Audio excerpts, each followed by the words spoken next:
గతమెంతో ఘనం అన్నట్లుగా Hyderabad real estate రంగం తయారైందా అంటే అవుననే సమాధానమే వస్తుంది. ఇప్పుడు ఒకప్పుడు ప్లాట్లు ఇల్లు కొనుగోలు చేయడానికి అన్ని వర్గాల వారు ఆసక్తి చూపేవారు. కానీ హైడ్రా పుణ్యమని ఇప్పుడు పరిస్థితి మారింది. దాంతో కొనుగోలు ఎక్కడికక్కడ నిలిచిపోయాయి.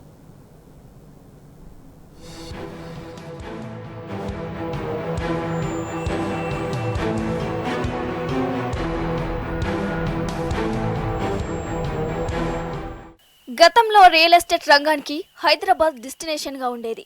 ఇక ఇండ్లు అపార్ట్మెంట్లు తీసుకునేందుకు ఇతర రాష్ట్రాల ప్రజలు సైతం ఉత్సాహం చూపించేవారు.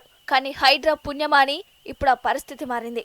ఇండ్ల కొనుగోలు నిలిచిపోయాయి. ఈ మేరకు ప్రముఖ రియల్ ఎస్టేట్ డాటా అనలిటిక్స్ సంస్థ ప్రాప్ ఈక్విటీ దేశంలోని 9 ప్రధాన నగరాల్లో ప్రస్తుత జూలై సెప్టెంబర్ త్రైమాసికం ఇండ్ల అమ్మకాలపై ఓ రిపోర్టును విడుదల చేసింది. దీని ప్రకారం 42% క్షీణతతో హైదరాబాద్ చివరి స్థానంలో ఉంది. మొత్తం ఈ 9 నగరాల్లో ఈ జూలై సెప్టెంబర్లో ఇండ్ల విక్రయాలు 1,04,393 యూనిట్లుగా ఉండొచ్చు. నిరుడు ఇదే సమయంలో 1,26,848 యూనిట్ల అమ్మకాలు జరిగినట్లు పేర్కొంది.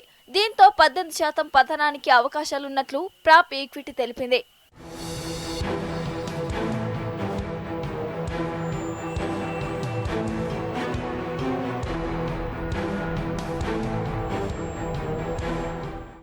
హైదరాబాద్ లో ఈ జూలై సెప్టెంబర్ త్రైమాసికంలో ఇండ్ల అమ్మకాలు 12,082 యూనిట్లుగా ఉండొచ్చని ప్రాప్ ఈక్విటీ చెబుతుంది. గత ఏడాది ఇదే సమయంలో 20,658 యూనిట్ల విక్రయాలు జరిగాయని పేర్కొంది. దీంతో తాజా సర్వేలో అన్ని నగరాల కంటే హైదరాబాద్ లోనే అత్యంత క్షీణత నమోదవుతుందని తేలింది. గత ఏడాది దాకా దేశంలోనే ఎక్కువగా ఇండ్ల అమ్మకాలు హైదరాబాద్ లో జరిగాయి. ముంబై, బెంగళూరు వంటి నగరాలను దాటుకుని గడిచిన 10 ఏళ్లలో హైదరాబాద్ రియల్ ఎస్టేట్ రంగం దూసుకుపోయింది. కానీ ఇప్పుడు సీన్ రివర్స్ అయింది.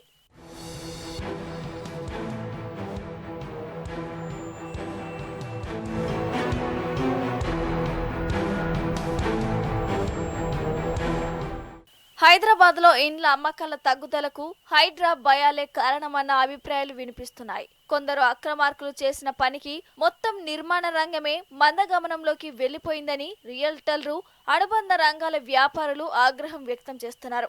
అక్రమ లేఅవుట్లతో అమాయక జనాలు ఆగమైపోయారని, కొత్తగా కొనేందుకు ఎవరు ఆసక్తి చూపడం లేదంటున్నారు.